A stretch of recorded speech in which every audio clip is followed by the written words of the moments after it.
اما مناسبت استادا با شما جوان‌ها چه خیلی بود؟ یعنی جنجال میکردن، داد و وابیلا میکردن همچون ایجادکارانه، همچون استاد. مناسبتی کی؟ استادا.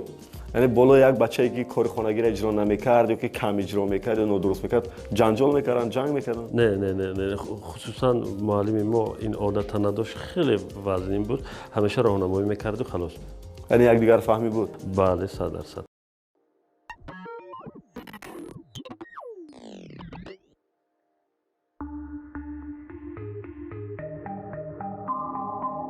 یک قلم و مالبرت. فکر میکنم آرامترین نفرها در داخل کدام باغ، کوچه، پس کوچه و تنگ کوچه این نفرها را میبینیم، یعنی رسام ها. به نظر من شاید آنها هیچ وقت میان یکدیگر و میان نسل ها بحث، اختلاف نظر یا جنجال نداشتند یا دارند، نمیدانم. درود، با شما هستم دلیر موملی، ژورنالیست، پادکست سری زیرا مدیا. این فصل نشر نوبتی پادکست مرا بشنو است.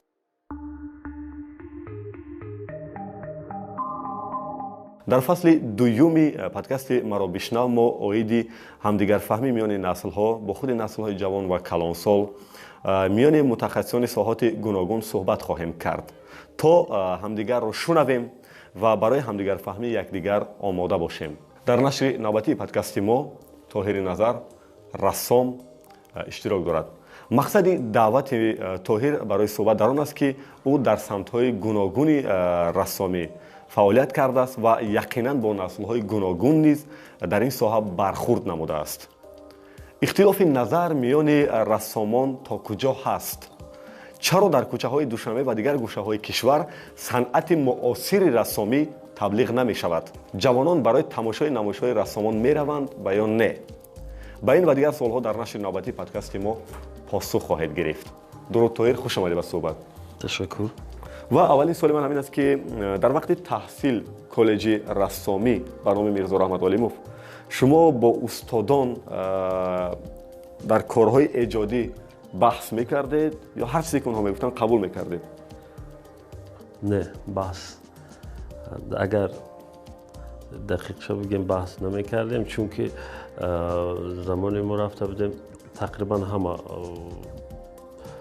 10 نفر در گروه بودیم، 3-4 نفر دختر باقی مانده پسرها، همه بعد ختم صف نهم رفته بودیم، هنوز که خیلی جوان بودیم، 16 سال 17 سال میشه. اون جرأتی بحث که نداشتیم دیگه در اون وقت. هر چیزی میگفتن قبول میکردیم؟ بله، نه هر چیزی که میگفتن نه، راهنمایی میکردن تنها در مورد تصویر، در مورد هر 2 روز پس تصویرهای خانگی، وظیفه‌های خانگی را آوردن نشان دادن، ایراد گرفتن برای رشد کردن، همین چیزا بود. اما مناسبت استادا با شما جوان‌ها چه خیلی بود؟ یعنی جنجال میکردن، داد و وابیلا میکردن همچون ایجادکارانه، همچون استاد. مناسبتی کی؟ استادا. یعنی بالا یک بچه‌ای که کار خانگی را اجرا نمیکرد یا که کم اجرا میکرد یا نادرست میکرد، جنجال میکردن، جنگ میکردن؟ نه خصوصا معلم ما این عادت نداشت، خیلی وزنین بود، همیشه راهنمایی میکرد و خلاص. یعنی یک دیگر فهمی بود؟ بله 100%. میتوان گفت که بعضا استادا هم یعنی از داخل صنفخانه هاشون می اومد صدای بلندشون می اومد، این دیگر از خودی پداگوگ وابستگی داشت فکر میکنم، ولی استاد ما این گونه نبود. با فکر تو چرا جوانان غیر ساحه رسامی با فوتبال، کنسرت، آشخانه و از قبیل این گونه جایها میروند ولی برای تماشای نمایش‌های رسامی نمیروند؟ مصورهایی که ما میکشن نمیرن تماشا.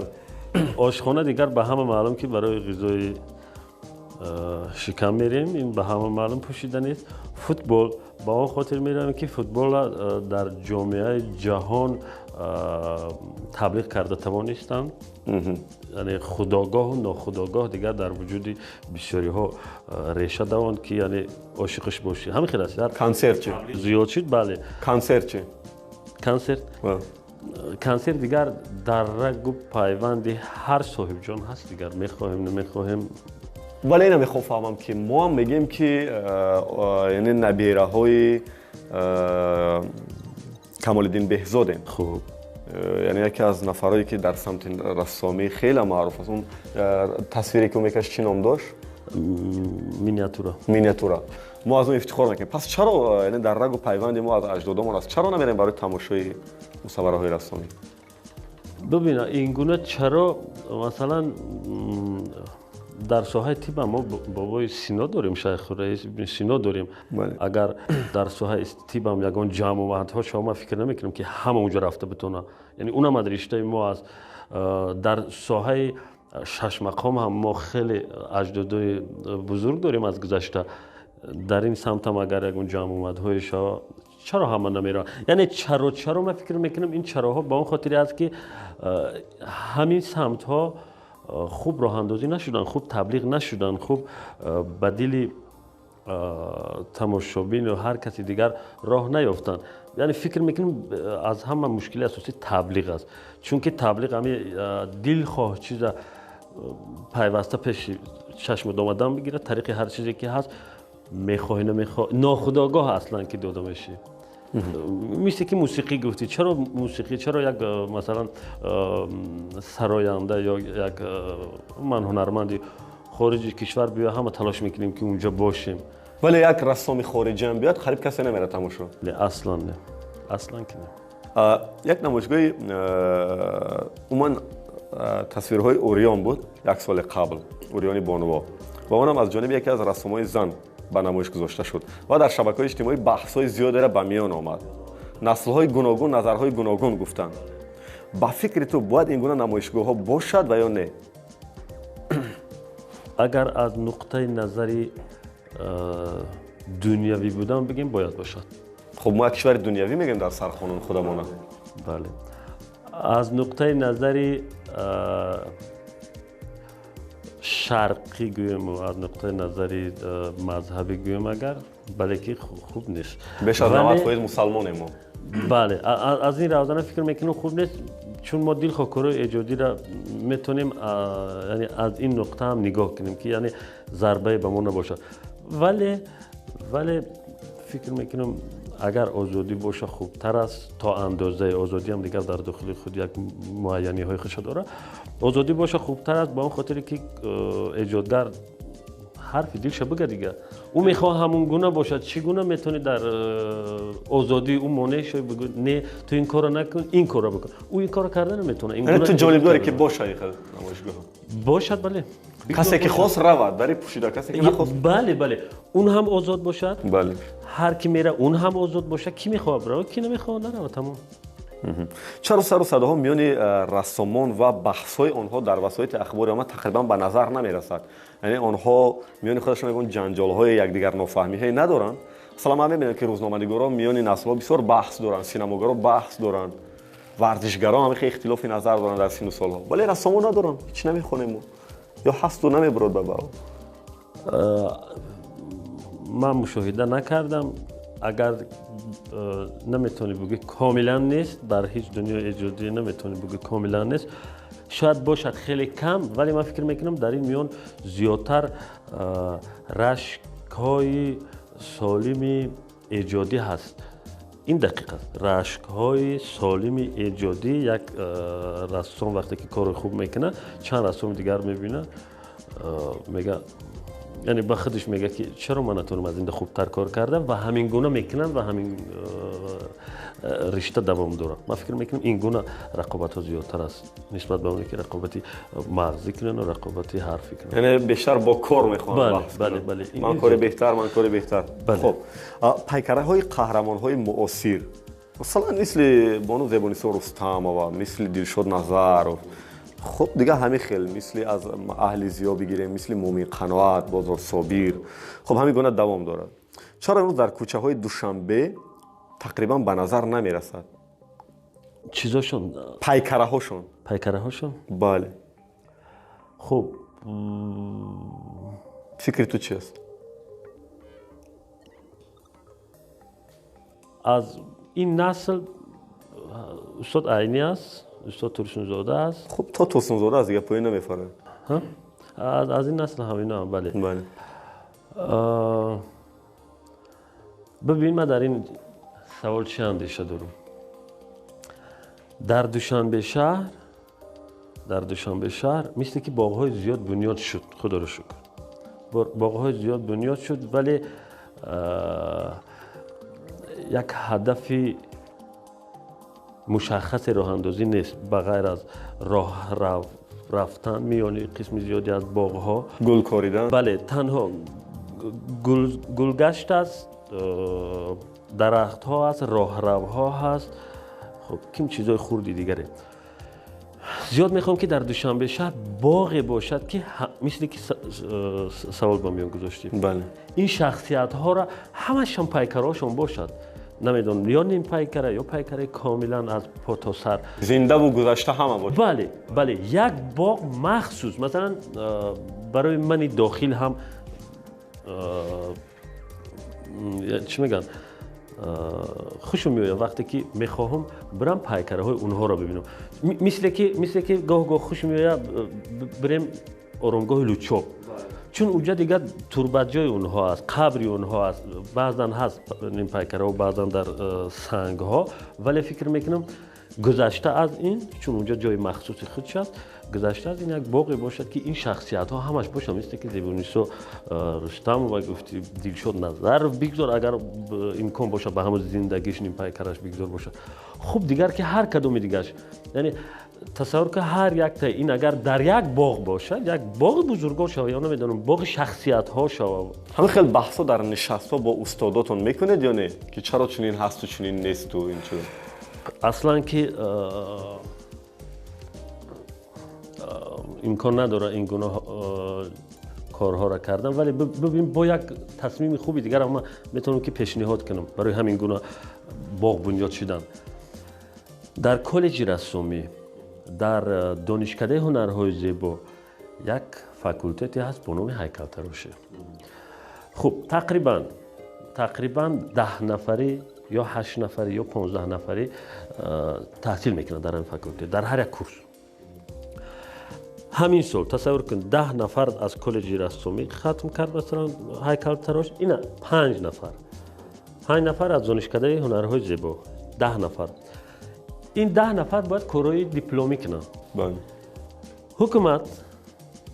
حکومت جمهوریت، حکومت دوشنبه است، هر کجا که لازم بیاید به اونا سفارش بده که شما مثلا هیکل فلانی را کنید، این کار دیپلمی شما است، کار دیپلمیش کنه برای در همونجا بمونن، یعنی با یک تیر دو نشان هم اون کار به انجام میرسونه دیپلمشو میگیرن، هم این در یک جای گذاشته میشه که خود همون دستدارم عمر افتخار میکنه و من هموطنشم عمر افتخار میکنه و یک خارجی هم که اومد میخواد اگر بخواه یعنی نفری باشه که اهل قلم باشه اهل زیاد باشه میخواد این گونه جا رو ببینه و بره.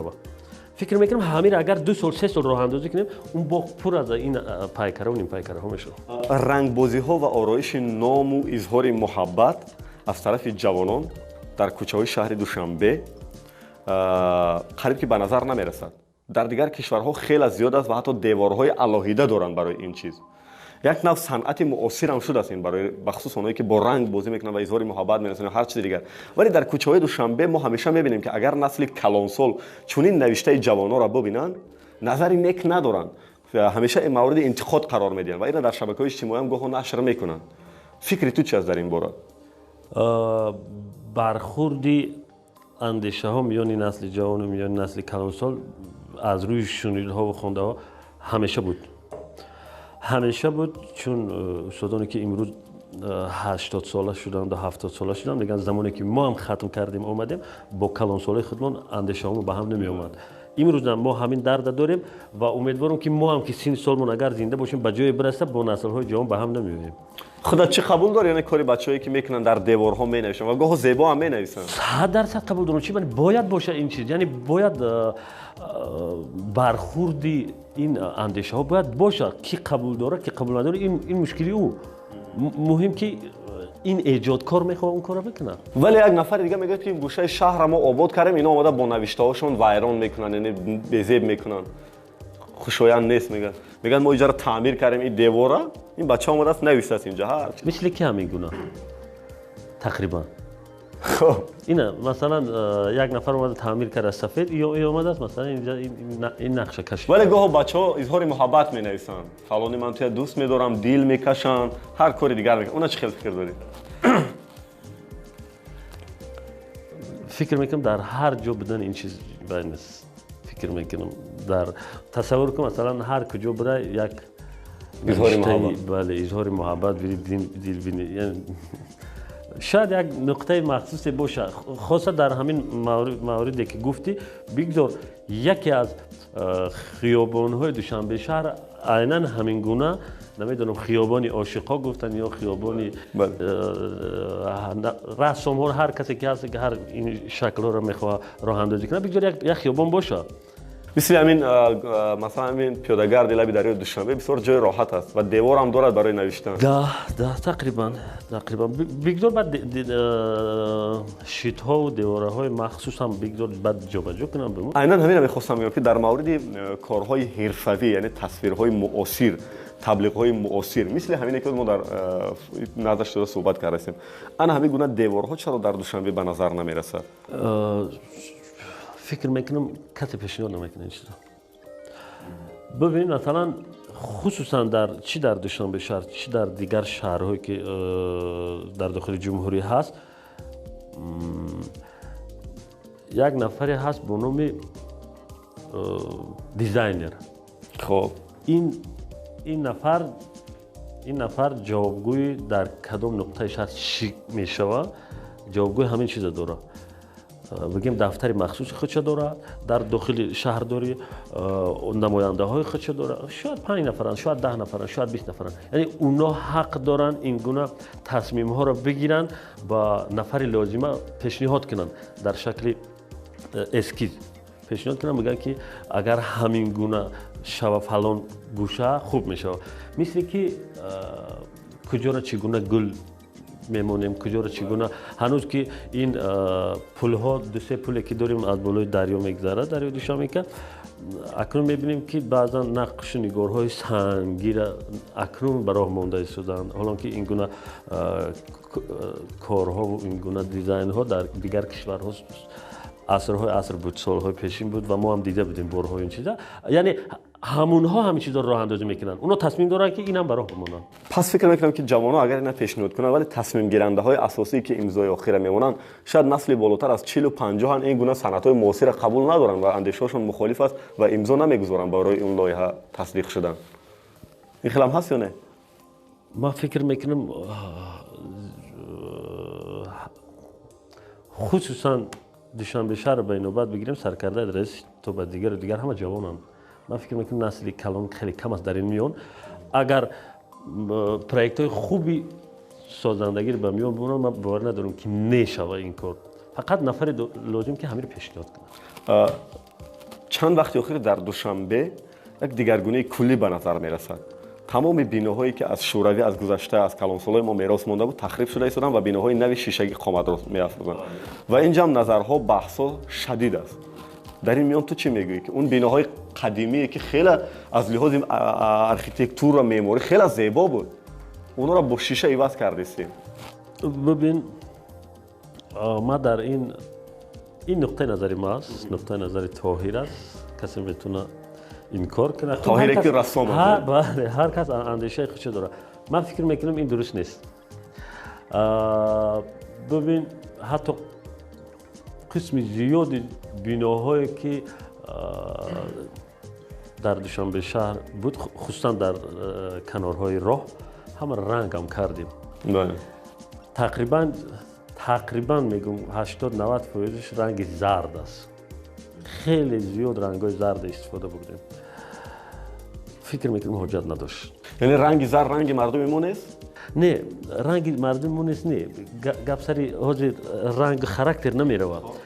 گپ سری خود همون بینا میروه که اون بینای بیچاره مثلا در زمان شوروی اگر ساخته شده بود، هیچ قسم زیاد بیناها رنگ نداشتن. یعنی یک رنگ مخصوص خودی هم محصولات ساختمانی بود، زنده بود. بله، اون رنگ محصولات ساختمانی عصرها میتونه بمونه، ولی این رنگ با نمیدونم چند بار باران ها زدن ها میتونه بازم خیرگی کنه. با هر سال از نو با دوباره رنگ. یکمش این، بله. دومش این که فکر میکنم یک صرف زیادتی بود، مثل که ما گویا میخواستیم زیبا کنیم، اما دیگر راههای زیباش هم فکر میکنم بود.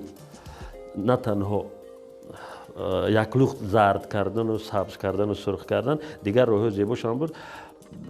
бозам хубтар мешид ки камилан меистод ба ҳамин шакл. ҳазор роҳҳои хуби дигари зебо кардан буд ки агар чандин хусусан дизайнерҳо рассомони хуба ба ҳам меовардан, фикр мекардан, пешниҳодҳо мекардан, можна буд ин кора кардан. Вале фикр мекунам ин танҳо ба як сухани роҳандозӣ шудагӣ аст ки таъмир кунем то шаҳр ҳусни дигар бигира, ранги дигар бигира. Вале ман мувофиқ нестам. барои чи ҳамеша ороиш ё кори тарроҳии як пайкара, боғ ё кӯчаву гулгашту дигар гӯшаҳои кишвара ҳамеша ба устодо бовар мекунанд, ба ҷавоно кам бовар мекунанд. Ман мебинам ки ҳатман тасвири кадом як пайкара ё ки гулгашт дасти кадом як устоде аст ки аллакай аз 50 сол боло умр дорад. Чаро ба ҷавоно камтар бовар мекунанд? шояд аввал ба он хотире ки устодо хеле таҷрибаи зиёд доранд, якм. Дуюм ба он хотире ки ҳатто қисман унвонҳои мардумиам дорам. Хоб. сеюм ба он хотире ки шояд унҳое ки унҳоро фармоиш метиҳанд, унам дар ҳамун синну солам. ҳеҷ вақт масалан як ҷавони 30 сола тасмим намегире масалан як қарореро бубура ки бига ба мисол пайкараи шайху раис ибни сино сохта шавад, мисол як ҷавон тасмим намегире сохта шавад ва ӯ як мусафири 70 сола 80 сола як пири рӯзгордидаро супориш бида бига ту бикун. Не. барои он ки тасмимгириҳо ҳам пешниҳодҳо ҳам тақрибан аз як синну солҳо садо медиҳанд ва шояд ин аст. боре фикр кардае ки агар барои ту чунин як шароите фароҳам биёранд ки барои устодо фароҳам биёранд, кадом гӯшаи Душанбе ё кадом гӯшаи кишварда як гулгашт ё як нуқтаи бисёр зебое ки дасти худат аст унҷо зиёд интихоб кунӣ ва биҷора оро диҳӣ? дар ин фикр будӣ? бале ин як хато накунам як сол пеш буд ё 2 сол пеш буд, ба фикрам 2 сол пеш буд, ҳанӯз қабл аз вабо буд. як тасмими хурд шид ва баъд дигар ин тасмимам аз миён рафт. гуфтанд ки дар яке аз боғҳои ҳудуд Душанбешаҳр хоначаҳои сирф тоҷикона сохта шавад. тасаввур кун масалан дар мисол мегӯм дар боғи устод Рӯдакӣ мисол ҳолон ки унҷо не як комилан як деҳае иборат аз як ошёна хонаҳои сирф тоҷикие ки гуфтем лоиӣ кӯчаҳо дорад мисли танкӯчаҳои Бухоро ва дохили ҳар як хона фурӯшандаи молҳои ҳамин вай дорад. Мардумӣ. ин деҳа аст дига. Бале, деҳаи шарқие ки дар дохили вай ҳаст, боғи Ирам. як хонаи бадахшонӣ ҳаст, ҳама унҷа навор мегирад ва мерад барои тамошо. Деҳа ном дорад, вале вай деҳа нест дигар. ман агар мисли ки саволе ки додӣ, агар имкон медоштиму намедонам имкони бо касе ҳамсӯҳбат шудан мешуд, имкони пешниҳоди идея додан мешуд, ҳамин чиза мекардам ба хотири рушди соҳаи сайёҳӣ ки мо чанд сола додем ва чанд соли дигар дар ихтиёр дорем. яъне тамоми хонаҳои Тоҷикистон, хонаҳои Хатлон, Бадахшон, Рашт, Водии Исфар ҳамаш дар як гӯшаи Душанбе. гузашта аз ине ки ҳозир дохили хона чӣ нақш дорад, мисли ки гуфтем нақши бадахшиву нақши ғармиву нақши хатлониву нақши суғдиву дигар гузашта аз инҳо дар дохили ҳар яктай ҳамон, яъне тасаввур кун ин як деҳаи бузург. ози бо пештар гуфтам ки қисми зиёди боғҳои хуба сохтем, вале боғҳо мисли қадам задан шудаасту халос. фақат гулгашту қадам задан. ин хуб аст, вале наметавонад ки ҳамаи боғ як ранг боша, ҳамаи боғ як шакл. ду чиз доранд, бозичаҳои фароғатӣ дорану гул доранд. бале, кӯдакон фароғат мекунанду калонҳо сигор мекашанд. хуб бибин далер, яъне бибин як боғмон агар ин гуна деҳаи комилан деҳаи иборат аз 80-100 хона, яъне бибин агар ин гуна боша барои сайёҳӣ ҳам хуб аст. як боғмон комилан барои шахсиятҳое ки пайкараҳоро гуфтем ин гуна бошад.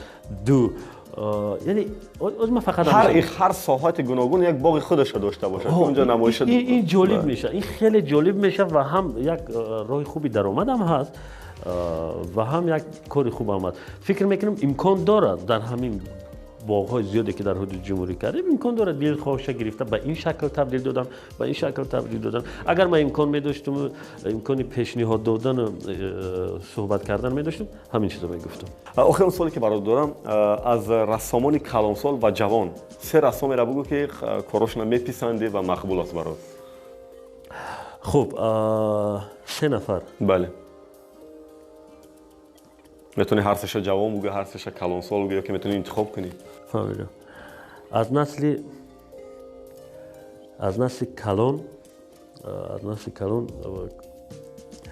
کارهای رسام بسیار هم خوبی ما سبزعلی شریفزاده پسندم است. دو تای دیگه. خب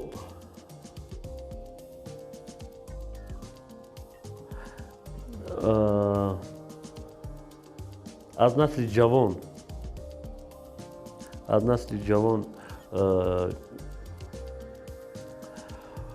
ایرج علیموف، دلیر محتاجوف، دلیر میانه است دیگر، دلیر 30 سال شد. خب دلیر، ایرج و استاد سبزعلی شریفوف. سلام باشین. دوستان عزیز، این نشر نوبتی فصل دوم پادکست مرا بشنو بود که از جانب ژورنالیستان زیرا مدیا آماده میشد و مهمان امروزه ما بودند رسام طاهر نظر.